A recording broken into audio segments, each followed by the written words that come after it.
This Torah class is brought to you by TorahAnytime.com. Okay, we're learning Sefer Ezra. I personally finding Sefer Ezra very interesting, very relevant, very moving. We're up to Perek Aleph, Pasuk Zayin. Okay, so Koresh has given the order that Klal Yisrael could return. We mentioned the fact that it could be Koresh. The Ramban's position is Koresh is only allowing the Jews to return who were formerly from Yehuda. Right of return. Why? So we mentioned because, first of all, Koresh, Nebuchadnezzar only exiled who? Not the Aseres HaShvatim. Melech Ashur exiled the Aseres HaShvatim. Nebuchadnezzar only exiled Yehuda. So Koresh is allowing those from Yehuda to return the Aseres HaShvatim. He's not allowing to return. Or we mentioned another idea, that perhaps Aseres HaShvatim were not allowed to return, right? Based on the Shavua. Fine. Today we begin something very, very interesting. Pasuk Zayin. We know that Nebuchadnezzar, after he exiled the Jewish people, along with exiling the Jewish people, he also took many of the kelim of the Beit Hamikdash. So as part of Koresh's license for right of return, he's also returning some of these objects. Look in Pasuk Zayin. The Hamelech Koresh, King Koresh, Hoitzi es klei Beis Hashem. He took out the vessels from the house of Hashem. Now it doesn't mean he took them out of the Beit Hamikdash. He had nothing to do with that. He took them out of his storage, out of his storehouse. Asher Hoitzi Nebuchadnezzar Mishalayim, that Nebuchadnezzar had previously taken out of Yerushalayim, Vayitneim beveis Elokav, and placed in the house of his God. Now this is very interesting. These are all gold? Well, we'll see what they're made out of. The Psukim will describe what they're made out of. Now it's very interesting. Because did Koresh return all of the kelim? It doesn't say that. Some of the kelim? Clay. Clay means the kelim, right? Plural. So what exactly did Koresh return? Now, one thing we have to get clear is that what came first? Ezra, the story as we're reading it now, or the Purim story? The Purim story. No. So actually, this is taking place. Oh, wait a minute. This is the first Before, this is the first one. Yeah. right? Before, this is taking place before the Purim story. Let's just get the timeline. You had Nebuchadnezzar. By the way, Nebuchadnezzar exiled the Jewish people on 3 occasions. Yehoiakim, Yehoiachin, Tzidkiyahu. Yehoiakim, year 1, year 2, Yehoiachin, year 12 or so, Tzidkiyahu. On each of those 3 occasions, Nebuchadnezzar took kelim of the Beit Hamikdash. How do we know that? Because if you remember, Was Beit Hamikdash still functioning now? during those 12 years?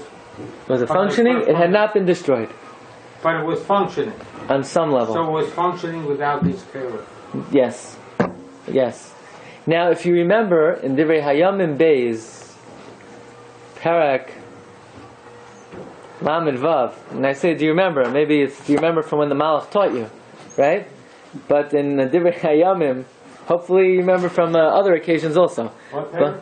Divrei Hayamim Beis, Perek Lamed Vav, Pasuk Hey. If you have a Tanakh in front of you, it's kedai to take a look. There's, by the way, just it's also good to know there's a sefer called Sefer Divrei Hayamim. Yes. Right? And in Divrei Hayamim Beis. You learned it with Rabbi Rushfield. Oh, okay, good. So in Perek Lamed Vav, it says, Pasuk Hey, Ben Esrim Mechamesh Shana Yehoiakim b'Malchai. Yehoiakim was 25 years old when he reigned. V'yachas esrei shana malch b'Yerushalayim. He reigned for 11 years. V'yas harav einei Hashem lekav. He did that which was evil in God's eyes. Allah Nebuchadnezzar melech ba'ala. Nebuchadnezzar rose up against him. V'yasreo b'nechushtayim. And he imprisoned him. He put him in copper chains. L'haylichai Bavela, to bring him to Bavel. Umeklei Beis Hashem Hevi Nebuchadnezzar l'Bavel. From among the kelim of the house of Hashem, Nebuchadnezzar brought to Bavel. Vayidneim beheichal Bavel, and he put them in his temple. So did Nebuchadnezzar take all the kelim? No. The implication is umikele, and from the kelim. You want to know more about Yehoiakim? Says Divrei Hayamim, v'yaseh Divrei Hayamim, say avoysav asher asa. You want to know more about the story? You want to know some other despicable things that he did?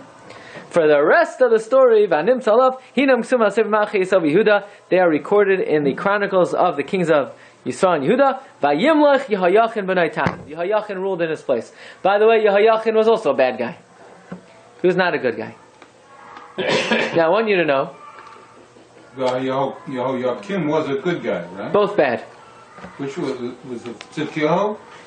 Tzidkiyahu, we're not giving him too many compliments either here. We're going to see. But he was a good guy. We'll see. I can only tell you what the Navi says. Didn't he set up schools everyone knew? That's I believe that was Chizkiyahu. But Tzidkiyahu, we're going to see. Now, by the way, I'll tell you something about Yehoyachin, who is the son. He was also a bad guy. Nebuchadnezzar takes him to Babel. He puts him in a pit. Whereupon, Sanhedrin had a big problem. Because Yehoyachin was the last in the line of the Davidic dynasty, in the Malchus Beit David. And they said, if he's going to be killed by Nebuchadnezzar, that's it, Klal Yisrael's over. Because if you don't have Malchus Beit David, no Mashiach, forget it.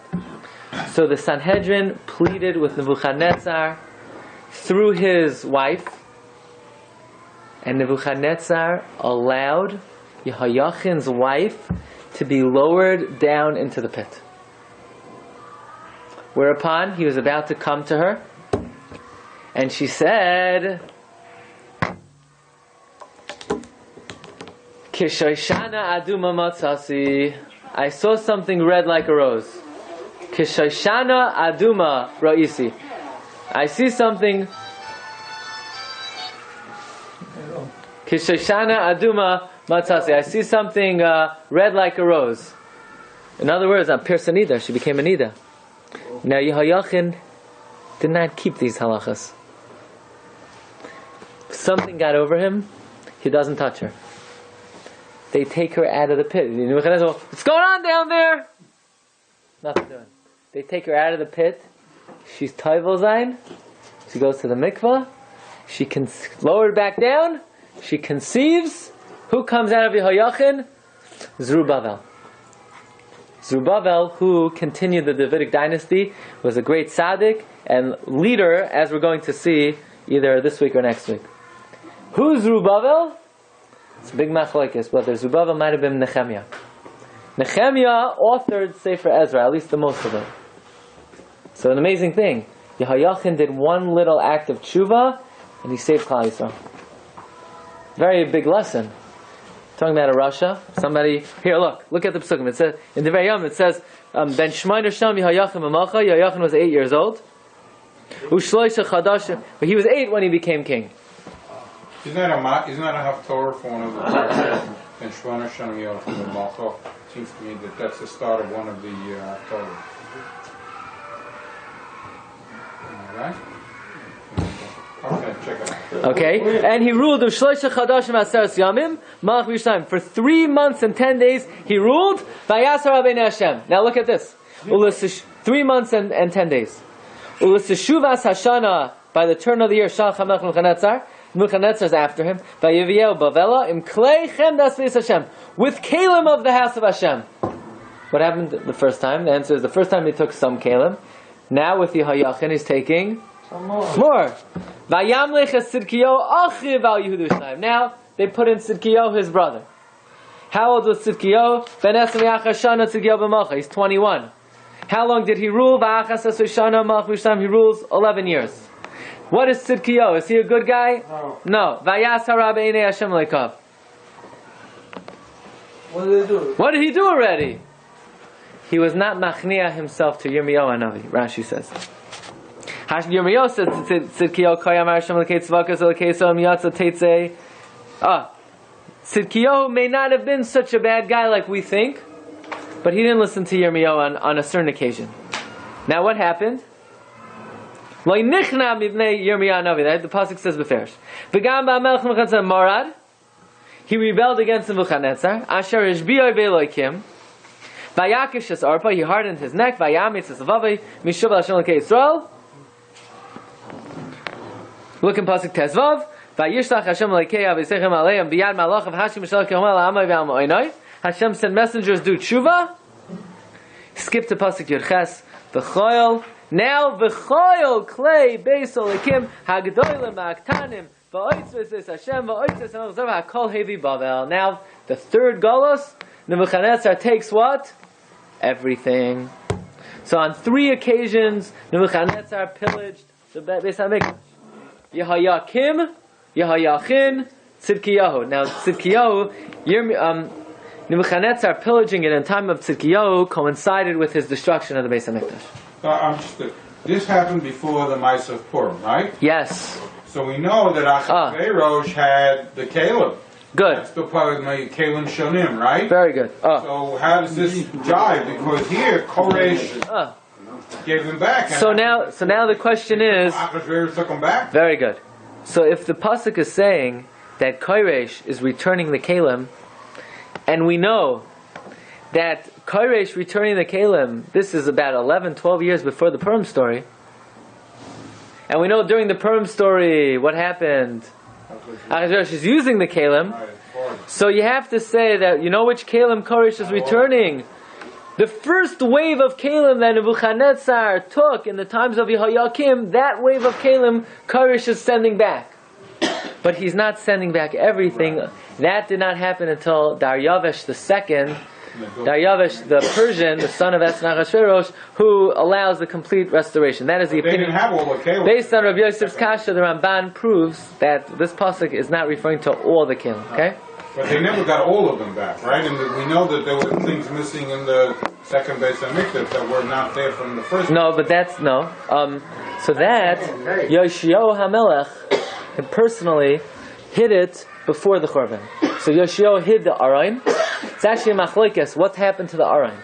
Did the Arayin, was it sent to Bavel or was it buried? The Rambam seems to side with the opinion that Yoshio HaMelech hid the Arayin together with the Shemen HaMishcha and the Tzloiches Haman and other items, other important items. Okay.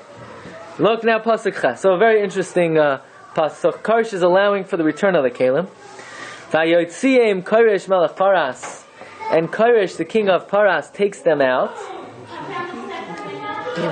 Al Yad Misradas HaGizbar. He removes them through the agency of the treasurer Misradas.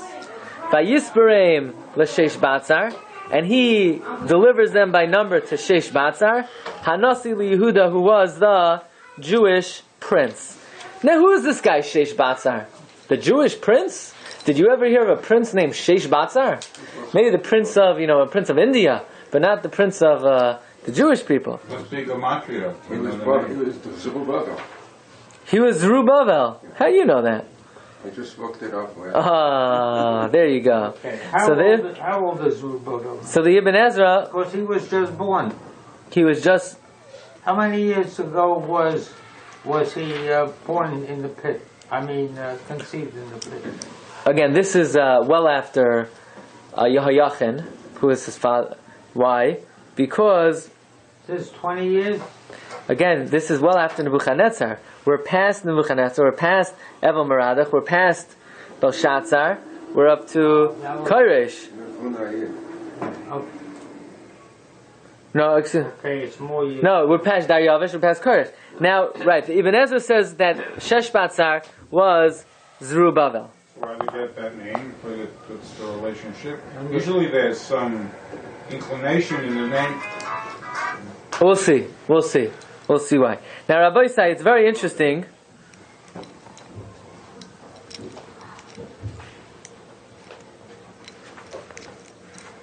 That there's a concept like this.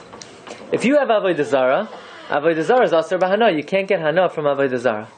But there's a process called Bittul, where if you nullify an Avodah Zarah, either by damaging it or causing it to be changed, you nullify the Avodah Zarah, you make it Ois Avodah Zarah. It's not Avodah Zarah anymore.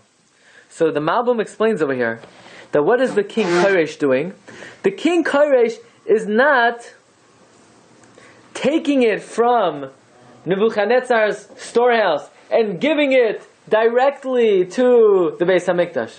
What he's doing is he's taking it out of Nebuchadnezzar's storehouse, putting it into his storehouse, taking it from his storehouse, giving it to the Jews. Why is he doing this convoluted process? This is what we call bittul. because it would be unseemly, improper for him to take it directly from the base of Avodah Zarah and give it straight to the base of Hamikdash. So therefore he wants there to be some type of intermediary stage where it's going from Avodah Zarah to Stamazoi, to a Makam Hedyot, to a very simple place, to a place not associated with Avodah Zarah, and then from there the Malbim says to the base of Hamikdash. The Malbim on Pasuk says, all these halachas about. well, there's certain logic to it, right? To take something straight from Avodah Zarah to the base of Hamikdash, he felt would be improper. The Malbim says, Kikasha Hayu bebeis Alilim, when it was in the house of Avodah Zarah, v'yefshel l'shamish from oid bebeis Hamikdash, and he couldn't use it further in the base of Hamikdash. Sipar, the Navi, saying, Shekarsh hoitzi esam tchilin bebeis Avodah Zarah, v'nosnam ela gizbar, v'zeh haya ke'ein bittul. This is similar and comparable to bittul. Acharei sheyatzim reshus Avodah Zarah, after it left the reshus of Avodah Zarah, l'shus hamelech, and from the king. So it went from the reshus of Avodah Zarah to Kairesh, and then from Kairesh he gave it to the base of Hamikdash. Umer reshus hamelech hoitziyim al-yidei hagizbar shalai v'yisaprim l'sheish batzar. To be mevatel avodah zarah, Yeah. can a Jew do this, or does it have to be a guy? I believe a Jew could do it. Okay. Now, normally to be mevatel, it's not enough to just put into a different reshus. But the Malbim explains that's what Karish was doing. It's ke'ein bittul, similar to bittul. Now, it's interesting. We said that the Ibn Ezra says that Sheish Batzar was Rubavel. However, not everybody agrees. Not everybody agrees to that. Says Rashi. You know what, if you guys look at it, if you use this as an anagram, L'Sheish Batzar, isn't it come out to be, what was it, Belshazzar. Belshazzar. Yeah, no, it's not him. It's not him. Okay, well, let's start this way. Rashi learns. Wrong twin. By the way, Bavel is sometimes called Sheshach. Why? Because with Atbash, Bavel is Sheshach, right? Beis is a shin, Lamed is a chaf. So Sheshach is Bavel. So if it's referring to Zerubbabel, it could be Sheish Batzar means he was created in Bavel. Like Sheshach, he was formed in Bavel. He was formulated in Bavel. Like we know, Zerubbabel may have been born and raised in Bavel. However, Rashi learns a different shot. Look at Rashi. Vayisaprim. Hagizbar hazeh mana oisam. The Gizbar counted it. Umasaram l'sheish batzar, and he gave it over to Sheish Batzar. Laman yisaim, for him to raise it. V'yolichem liYushalayim. V'amar Rabbi Seinu, hu Sheish Batzar, hu Daniel. You know Sheish Batzar is Daniel. V'lama nikra shema is Sheish Batzar. Why is Daniel called Sheish Batzar? She'amad b'sheish tzarais. He overcame 6 tragedies. What are the 6 tragedies that Daniel overcame? Number 1, he was thrown into the lion's den. Number 2, he had to withstand his friends being thrown into the Kibshan Ha'esh. Number 3, remember Nebuchadnezzar said, anyone who doesn't interpret my dream, they're finished, off with their heads. And 4, 5, and 6 is Nebuchadnezzar conquering Eretz Yisrael and exiling Yehoiakim, Yehoiachin, and Tzidkiyahu. Okay, those are the 6 tzaros. Daniel, he withstood all of those tragedies. Okay? So either it's Zerubbabel or it's Daniel. So you asked, Rabbi Yaakov wanted to know, what were these kelim made out of? Yeah? Ve'ela misparam. These are the numbers. You ready? Agar Tele Zahav. What does Agar Tele mean? Utensils.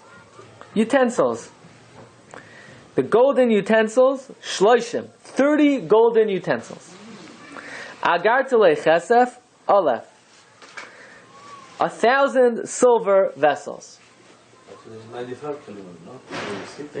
93? Those were the ones needed every day, but there are other accessories. So 30 golden kalim, 1,000 silver. Wow.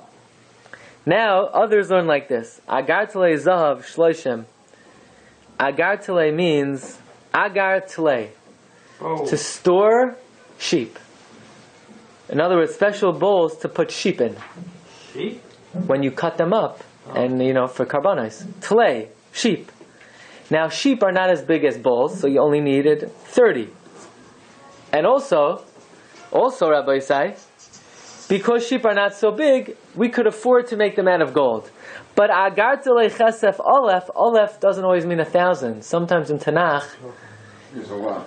olef means bulls, cows. Okay? So if it means bulls, the bulls were very big. To make a bowl for a bull, that would be a big bill. Right? Say that 100 times fast. To make a bowl for a bull, right? It's very expensive. So they made them out of silver.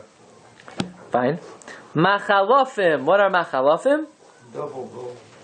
Says Rashi, him sakinim, knives. Like in the Mishnah Masechta Midos, there was base hachalafais, the bowls, the place where they store the knives. Why are knives called chalifim? Why are knives called machalafim? Because the knife makes the ultimate switch, change. Chalaf. What's the ultimate change? Life to death. There's no greater change. So machalafim. Tisha v'yesim. 29. Kifoyrei zahav shloishim. 30 golden bowls. Rashi says mizrakim. Why are they called kiforim? Kapara means to wipe. The kohanim would wipe their hands on the edge of the bowls. Kifoyrei chesef mishnim. Bowls of silver, mishnim. Rashi says a second category. A second category of silver goblets, silver bowls. Arba me'as asar, 410. Kalim acherim, olef. Other kalim, 1,000. So how many kalim do we have so far? 30, 1,000, 29. That's how much? 159 plus 30. Right, the 30, 1,029, 1,059, and another 30, 1,089, and another 410, 1,099, 1,499, and another 1,000, 2,499. And now, very interesting. Kol kalim lazav lakesef, the total amount of golden and silver kalim, 5,400. What? It's not even double. It's not even. It's not right. It's not even half of right. Hakoil hela sheish batzar. Sheish batzar brought everything up. Im healois hagoyla, with those who went up with the golos mi Babel liYerushalayim. So what does this mean? 5,400. So you have to say, look at Rashi. Kol kelim ato koilel cheshbain hamenuyan. Now we're including the total of those who were counted. V'she'enon menuyan. Kulam b'minyan echad, all in one counting. In other words, not every type of keli was mentioned. It's only mentioning the important ones, the big ones. But if you want to know the sum total, 5,400. Aval, says Rashi, ha'cheshben humayna, the total cheshben is 5,400. 5,400. Others learn, the Malbim learns, an additional 5,400. Okay. Tremendous amount of money went through it. Yeah. 5,400 silver and golden kelim. Parak Beis. Beis HaMikdash was a busy place. There had a lot of work. Ve'ela b'nei ha'medina ha'olam. Now that we talked about the kelim, who went up? Who went up? Which people went up? Ve'ela b'nei ha'medina ha'olam. Mishvi ha'goyla, from the captivity of Golos. Asher hegla Nebuchadnezzar melech Bavel leBavel. Vayashuvu liYerushalayim. They returned to Yerushalayim, v'Yehuda. Now Rashi learns it doesn't mean they returned to Yehuda. Then it would say v'li Yehuda. V'Yehuda means the Bnei Yehuda were the ones who returned, which fits very well into the Ramban's pshat that only the Bnei Yehuda were allowed to return. Ish le'ira, each man returned to his city. By the way, we learned the word allowed. Why allowed? Why? Because we said that the Jews took an oath that they're not going to return back to Eretz Yisrael until Mashiach comes.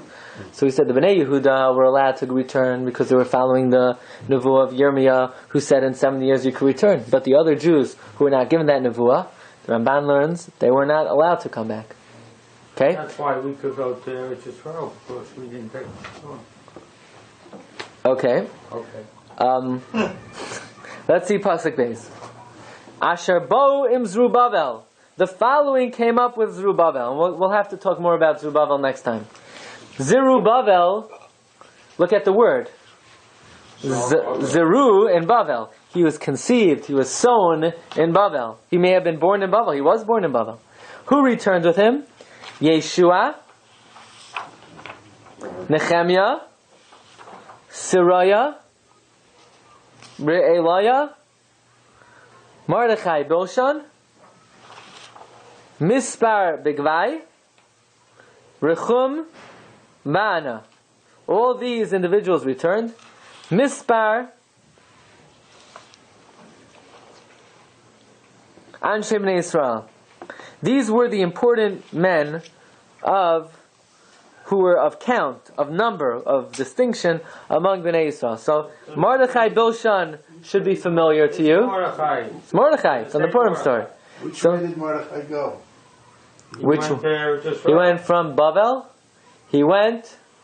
So how come he's mentioned? Why not? He went west or south. He didn't buy a one-way ticket. But then he went back. If this happened before He may have gone back. He did. How is he allowed? He did go back. He must have How is gone he back. allowed to leave? Why can't you leave? Once he came back, how could he leave? We'll have to see.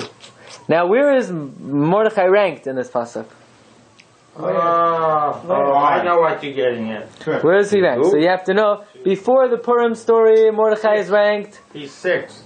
No, Yeshua, Nehemiah, Siraya, he's ranked 5. Oh, I can't. Right? Okay. Later on, after the Purim story, he's ranked later on. Whereupon the Gemara in Masechta Megillah darshans, what do we see from here? That Gadol Talmud Torah Yotzer Mehasas Nefashos. That as great a thing that Mordechai did, if he would have been learning, it would have been even better. Right? That's the famous Gemara Masechta Megillah. So look, he's ranked. So you see, Mordechai wasn't necessarily the highest ranking Talmud Chacham, but no, he's obviously mentioned. But you had people of tremendous stature. People mentioned even before Mordechai. Now, also you'll notice. Do we ever hear of the Shraya and Re'eloya? Nehemiah, we heard of Yeshua. Well, we're going to talk about Nehemiah for a minute. We mentioned that there's an opinion that Zerubbabel is Nehemiah, which is a little problematic over here because Zerubbabel and Nehemiah are mentioned separately. Now, regarding Siraya, do we know anything about Siraya? So, we may know a little bit about Siraya, and that is